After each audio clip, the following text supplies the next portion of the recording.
Thrill seekers, welcome to dark side with अस।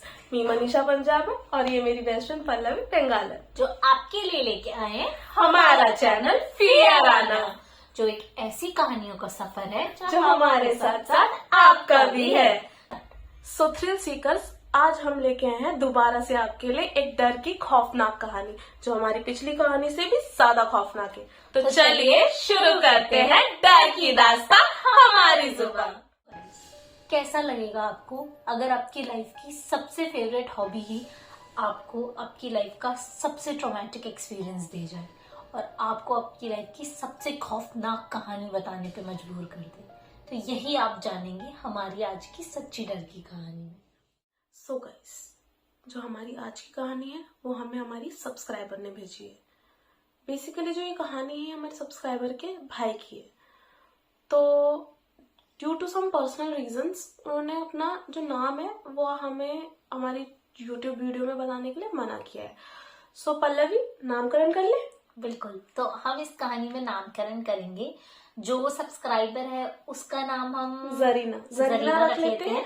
और जो subscriber की भाई है, जो हमारी कहानी का मेन नरेटिव है, जो उसका जो पूरा प्लॉट है जिसका उसका नाम हम रखते हैं फैजान रख लेते हैं। तो ये जो कहानी है ये है जरीना, जो हमारी सब्सक्राइबर है, और फैजान जो उनके भाई की है।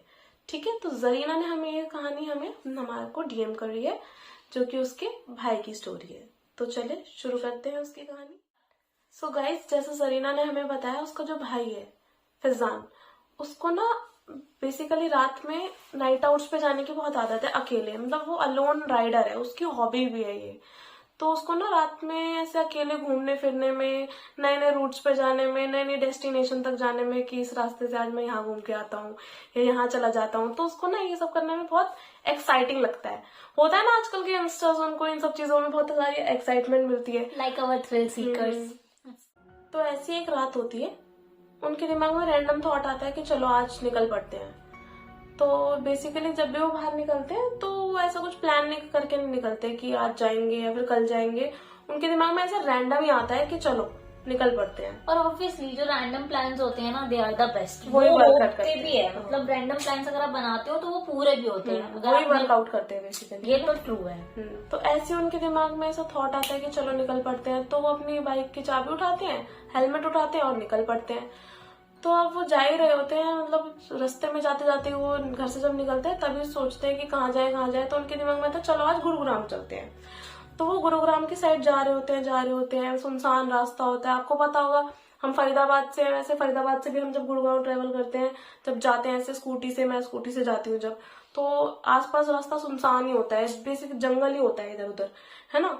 क्योंकि वो सारा रास्ता ना पहाड़ी काट के ही बनाया गया है। और अगर जो दिल्ली की साइड से भी रास्ता है तो एयरपोर्ट की तरफ से होते हुए जाता है, तो बहुत दिल्ली की साइड से सुनसान सा पड़ जाता है पूरा हाईवे। और गुड़गांव, और अगर आप फरीदाबाद से जा रहे हो तब तो बहुत ही डरावना रास्ता है रात में स्पेशली, क्योंकि सारा दूर जंगल सब पहाड़ी काट के बनाया हुआ है। तो अब वो ऐसे जा रहे होते हैं दिल्ली से गुरुग्राम की तरफ। तो वो जा रहे होते हैं, हाईवे आता है तो सुनसान होता है, कोई नहीं होता दूर दूर तक, एकदम मतलब सुनसान रोड होती है पूरी, ज्यादा लोग भी ना, तो लोग होते ही नहीं है बिल्कुल। तो वो जा रहे होते हैं, पर काफी देर से ट्रेवल कर रहे होते हैं, मतलब अराउंड एक घंटा हो जाता है उनको ट्रेवल करते करते। तो थोड़ा मतलब उनको फ्रेश होना होता है। और उस एरिया में मतलब हाईवे के टाइप जो एरिया होता है वहाँ पे ज्यादा कोई वॉशरूम वगैरह कुछ भी नहीं होता, क्योंकि वहाँ है ही नहीं कुछ, है ना, वो बिल्कुल सीधा रास्ता है। तो अब वो वॉशरूम करने के लिए साइड में बाइक लगाते हैं और वो साइड में वॉशरूम अपना जो एक्टिविटी होती है वो पूरी करके वापस बाइक की तरफ आते हैं। तो वो सोचते हैं चलो एक स्नैप ले लेते हैं। बेसिकली जब हम ऐसे रात में कभी ऐसे एक्टिविटी कर रहे होते हैं, कुछ थ्रिलिंग सा कर रहे होते हैं या फिर कुछ भी कर रहे होते हैं, आजकल तो ये कल्चर है, स्नैप कल्चर चल रहा है ना। लोग कुछ भी करते हैं, जरा सा कुछ भी, कहीं घूमने जाते हैं, कहीं ट्रैवल पे जाते हैं, या कुछ खा रहे हैं, कुछ पी रहे हैं, या फिर कोई भी एक्टिविटी कर रहे हैं, तो हमें रहता है कि ना स्नैप्स भेजे, स्ट्रीक्स बनाए। ये नॉर्मल चीज है। आजकल के यंगस्टर्स जो है ये सब मतलब स्नैप भेजना ये सब, है ना। तो वो भी ऐसे ही उनके दिमाग में थॉट आता है कि चलो स्नैप डालता हूँ, अपने फ्रेंड्स को दिखाऊंगा, ठीक है। तो वो अब स्नैप लेते हैं, अपनी स्नैप लेके अब सेंड करने के लिए जाते हैं। वो फोन देखते हैं, अपनी स्नैप देखते हैं कि कैसी आई है सेल्फी। तो वो जब चेक करते हैं तो गाइस, वो जब देखते हैं उनके हाथ लिटरली कांपने लग जाते हैं। मतलब उनके होश होश ही उड़ जाते हैं वो फोटो देख के। वो क्या देखते हैं गाइस, उस फोटो के पीछे जब जहाँ पे उनकी सेल्फी है उसके बैकग्राउंड में वो देखते हैं 2 चमकती हुई आंखें नजर आती हैं गाइस। ना चेहरा होता है ना कुछ फेस, कुछ भी नहीं, बस सिर्फ 2 चमकती हुई आंखें। तो वो रियलाइज करते हैं कि जो उनके आज का रैंडम प्लान था वो उनकी लाइफ का सबसे गलत डिसीजन बन जाएगा। और गाइस अभी तो ये खौफ का सफर शुरू ही हुआ है। और आपके जानकारी के लिए मैं आपको एक और बात बताना चाहती हूँ कि जो हमारी सब्सक्राइबर है जरीना, उन्होंने हमारे साथ जो हमने बोला ना कि उनके भाई ने स्नैप ली थी, तो वो स्नैप उनके पास आज भी है। उन्होंने हमें वो शेयर भी की थी जरीना ने। हमने जब उनसे रिक्वेस्ट करी थी कि क्या हम वो स्नैप देख सकते हैं, तो जरीना ने हमारी रिक्वेस्ट करने पे हमें वो स्नैप भेजी थी। हमने उनसे पूछा भी क्या हम अपनी वीडियो में उसे यूज कर सकते हैं, लेकिन उन्होंने हमें मना कर दिया। तो उनकी प्राइवेसी रीजंस की वजह से हमने वो फोटोग्राफ अपने यहाँ पे यूट्यूब चैनल पे पोस्ट नहीं करी है, ताकि उनकी प्राइवेसी ब्रीच ना हो। तो उनकी प्राइवेसी का ध्यान रखते हुए, so I am very really sorry guys, तो वो हम फोटोज यहाँ पे नहीं ऐड कर पा रहे। ओके, सो गाइस जैसे ही वो अपनी स्नैप देखते हैं, वो डर के मारे इतने ज्यादा घबरा जाते हैं कि वो अगला डिसीजन यही लेते हैं कि अब वापस चलते हैं। अब जैसे आपको पता है कि वो रास्ते में अगर वापस जाएंगे, चाहे वो फरीदाबाद से आए चाहे वो दिल्ली से आए, कहीं से भी आए, तो रास्ते में टोल तो पड़ेगा ही पड़ेगा, राइट। तो ऑब्वियसली हर बार क्या होता है, जब भी वो टोल क्रॉस करते हैं तो जनरली क्या होता है, टोल पे लाइट्स भी होती है, लोग भी होते हैं। पर उस दिन वो ऐसा रियलाइज करते हैं, जैसे जब वो चलते जा रहे हैं ना, मतलब सॉरी, वो जो ड्राइव करते जा रहे हैं, तो रास्ता बहुत लंबा होता जा रहा है, मतलब इतना लंबा होता जा रहा है, इतना लंबा होता है। जैसे कि हम वैसे बेसिकली जब हम ट्रैफिक में भी फंस जाते हैं, जब हम कभी अर्जेंट काम के लिए होते हैं, तो हमें वही रास्ता जो हमें बहुत 5 मिनट में पहुंच जाते हैं ऐसा लग रहा होता है, डेली बेसिस पे हमें वही रास्ता इतना लंबा लगता है ना। आपके साथ भी होता होगा। तो ऐसे ही उन्हें भी उस रात को वो रास्ता इतना लंबा लग रहा था कि गाइस, मतलब वो ऐसा लग रहा था कि वो रास्ता खत्म ही नहीं हो रहा।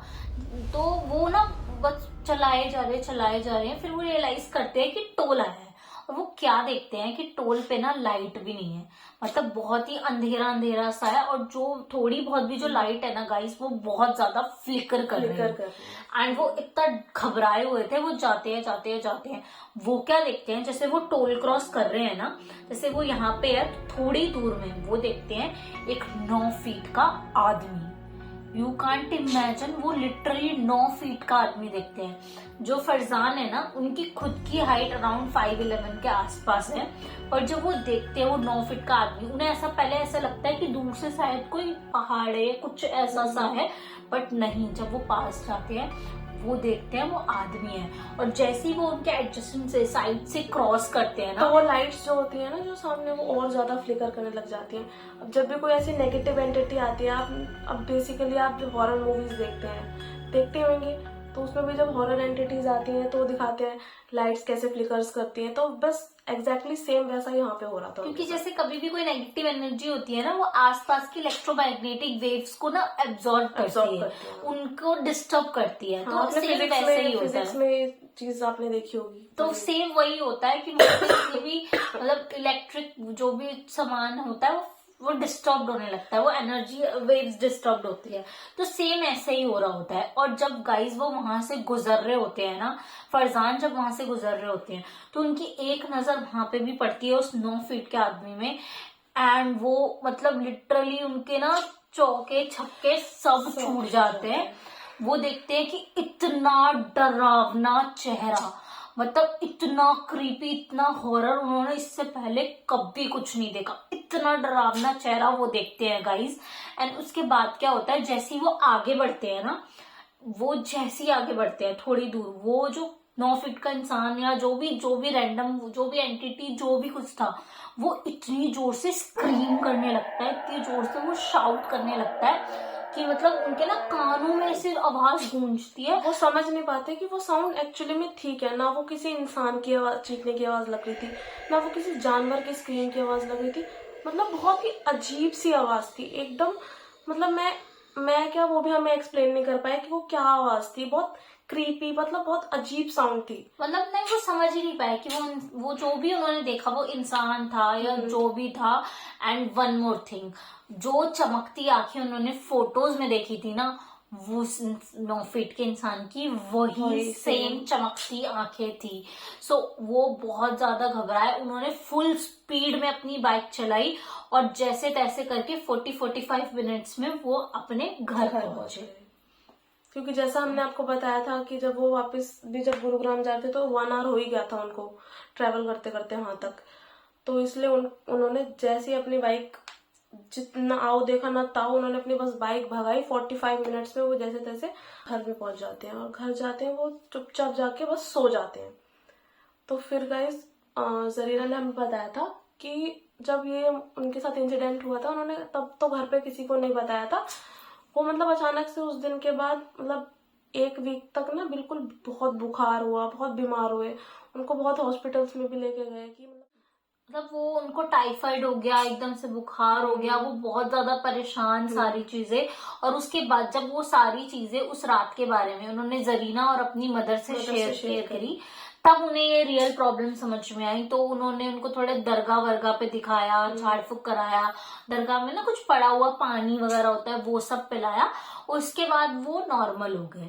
लेकिन गाइस उस टाइम के बाद से ना उनकी आंखें खुल गई कि ऐसी भी कोई चीज होती है। मतलब वो बिलीव नहीं करते थे ऐसी चीज, ऐसी एंटिटीज पे। उनका पहले कोई बिलीव नहीं था, वो मजाक में ही लेते थे इन सब चीजों को। ये भूत घोस्ट ये सब चीजें होती हैं, आत्मा, इन सब चीज पे वो बिल्कुल बिलीव नहीं करते थे, जैसा हमें जरीना ने बताया। पर उस रात के बाद उन्हें इन चीजों पे बिलीव होने लगा था। और उसके बाद उन्होंने इन चीजों को ना और एक्सप्लोर करना स्टार्ट किया। बाइक राइड उन्होंने अभी भी रात में बंद नहीं करी है। वो मतलब वो उनकी बहुत ही फेवरेट हॉबी है। बट ये है कि अब वो ना अवेयर है इस चीज के बारे में कि ऐसी भी चीजें हैं, ऐसी भी एंटिटीज हैं जो मतलब होती हैं। मतलब पहले उनको बिल्कुल बिलीव नहीं, जैसे मैंने बताया आपको। तो अब उनको बिलीव होने लगा है। पर वो उन्होंने अपनी वो बाइक राइड नहीं रोकी, अभी भी वो जाते रहते। सो गाइस, ये थी हमारी आज की डर की सच्ची कहानी। अगर आपको हमारी आज की कहानी पसंद आई है तो प्लीज कमेंट सेक्शन में जरूर बताएं और हमारी कहानी को लाइक भी करिए और हमारे चैनल को सब्सक्राइब करें और इसको ज्यादा से ज्यादा लोगों तक शेयर कीजिए। और अगर आपको ऐसी ही डर की कहानियां पसंद है तो आप हमारे चैनल को जरूर चेकआउट करिए। इससे पहले भी एक डर की रोमांचक कहानी बताई गई है। और आपके पास भी जरीना की तरह और भी ऐसी कोई रोमांचक डर की कहानी हो जो आपको हमसे शेयर करनी हो, जो आप चाहते हैं कि हम अपने यहाँ पे YouTube पे फीचर करें, तो हमें जरूर DM करके बताइएगा। हमारा जो Instagram का लिंक है हमारे बायो में भी है और हमारी इस वीडियो के डिस्क्रिप्शन बॉक्स में भी है। अभी बाकी